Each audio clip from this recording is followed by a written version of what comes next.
Welcome to my YouTube channel literature and life. दोस्तों, आप सबका मेरे यूट्यूब चैनल लिटरेचर और लाइफ पर स्वागत है।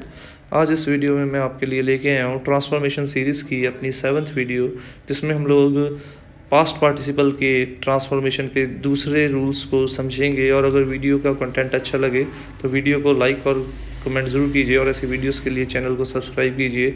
लेटेस्ट वीडियोस की अपडेट्स के लिए बेल आइकन पर क्लिक कीजिए। Now let's move on to our main topic, that is transformation of past participle to। इससे पहले हम लोग आगे बढ़े, हम लोग जान लें what is a sentence. A sentence is a group of words that make some meaning. Generally sentence हम शब्दों के उन सुमेल को कहते हैं जो कोई मायने हम लोगों को कन्वे करें। ग्रामेटिकली एक सेंटेंस वाक्य हम उसे कहते हैं जिसमें कम से कम एक सब्जेक्ट हो और एक प्रेडिकेट हो, या फिर जिसमें कम से कम एक सब्जेक्ट हो, एक वर्ब हो और एक ऑब्जेक्ट हो। Principal clause, that part of the sentence which is complete in itself and does not depend on any other part or other sentence for its meaning। वाक्य का वो हिस्सा जो अपने आप में कंप्लीट है और वाक्य के किसी दूसरे हिस्से पर अपने मायनों के लिए निर्भर नहीं करता, उसे हम लोग प्रिंसिपल क्लॉज कहते हैं। Subordinate clause, that part of sentence which is complete in itself and depend upon principal clause for its meaning। वाक्य का वो हिस्सा जो अपने आप में कंप्लीट नहीं है और वो अपने मायनों के लिए प्रिंसिपल क्लॉज के ऊपर निर्भर करता है। अगर प्रिंसिपल क्लॉज हटा दे तो वो अपनी एग्जिस्टेंस को खो देता है, वो मीनिंगलेस हो जाता है। कंजंक्शन उन शब्दों को या उन शब्दों के सुमेल को कहते हैं जिन शब्दों के द्वारा हम लोग दो या दो से ज़्यादा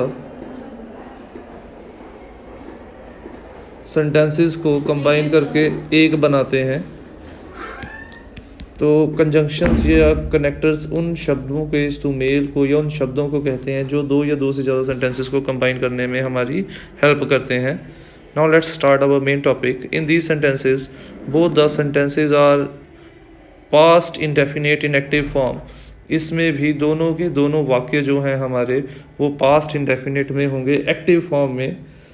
place the verb of the sentence in the starting of the sentence. इसमें क्या होगा, जो भी वर्ब होगी उसे सेंटेंस की स्टार्टिंग में लगा देना है और उसको हम लोगों ने कॉन्टीन्यूअस फॉर्म में, यानी कि वर्ब को स्टार्टिंग में लगा के उसके पीछे आईएनजी का इस्तेमाल करना है। और रिप्लेस फुल स्टॉप, जो सेंटेंसेस के मिडल में फुल स्टॉप था उसे कॉमा के साथ रिप्लेस कर देना है। बस इतना सा रूल है। सबसे पहली चीज़ क्या है, हमें पहचान करनी है कि सेंटेंस के अंदर दोनों के दोनों जो वाक्य हैं वो पास्ट इंडेफिनिट की एक्टिव फॉर्म में है या नहीं है। अगर एक्टिव फॉर्म में नहीं है तो पिछले वाला रूल लगेगा जो हम लोगों ने पिछली वीडियो में किया था। अगर दोनों पास्ट इंडेफिनिट में हैं तो हम लोगों को एक्टिव फॉर्म में है तो हमारा ये वाला रूल लगेगा। फिर दूसरी चीज़ है, हम लोगों ने वर्ब को ढूंढना है। वर्ब को ढूंढ के उसे सेंटेंस की स्टार्टिंग, फर्स्ट सेंटेंस की स्टार्टिंग में लगा के उसके पीछे आईएनजी लगा देना है और फुल स्टॉप की जगह पे हम लोगों ने कॉमा का इस्तेमाल करना है। देखते हैं with examples. He took a brush, he began to draw a picture. तो पहले सेंटेंस देखिए, दोनों के दोनों पास्ट इंडेफिनिट की एक्टिव फॉर्म में। दोनों में जो सेंटेंसेस हैं वो वर्ब की सेकंड फॉर्म कन्वे कर रहे हैं। हम लोगों ने फर्स्ट सेंटेंस की वर्ब देखी, टुक है, उसे हम लोग उठा के आगे ले गए, टेकिंग अ ब्रश, उसके बाद फुल स्टॉप की जगह पे कॉमा, बाकी का sentence as it is, he began to draw a picture. सबसे पहले हम लोगों ने ये देखना है कि दोनों सेंटेंसेस एक्टिव फॉर्म में हैं या नहीं है। अगर वॉज वर लगा है तो वो पैसिव फॉर्म में चले गए, तो पिछली वीडियो वाला हमारा रूल लगेगा। और अगर वो वहाँ पे वॉज वर नहीं लगा, वर्ब की सेकंड फॉर्म लगी है केवल, तो हमारा ये वाला रूल लगेगा। ठीक है। दूसरा, the husband beat his wife, he told her that he meant his business.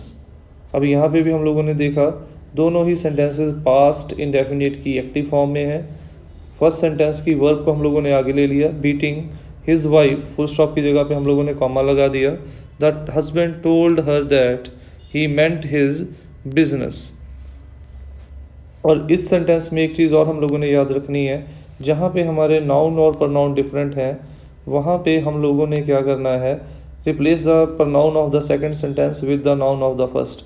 वहाँ पे हम लोगों ने प्रनाउन को, यहाँ पे द हस्बैंड जो था, ही जो था वो द हस्बैंड के लिए इस्तेमाल किया गया था, इसीलिए हम लोगों ने ही को हटा के द हस्बैंड लगा दिया, क्योंकि पहले 2 सेंटेंसेस थे तो हम लोग नाउन और प्रनाउन दोनों इस्तेमाल कर रहे थे, बट जब सेंटेंस ही एक बन गया तो हम लोग नाउन को इस्तेमाल करेंगे, प्रनाउन को इस्तेमाल नहीं करेंगे। इसीलिए बीटिंग हिज वाइफ, उसके बाद ही आना था, बट ही की जगह पे हम लोगों ने द हस्बैंड लगा दिया, क्योंकि नाउन लगेगा यहाँ पे। The husband told her that he meant his business. एक और ऐसा ही सेंटेंस करते हैं, the manager scolded the writer he told to mend his way.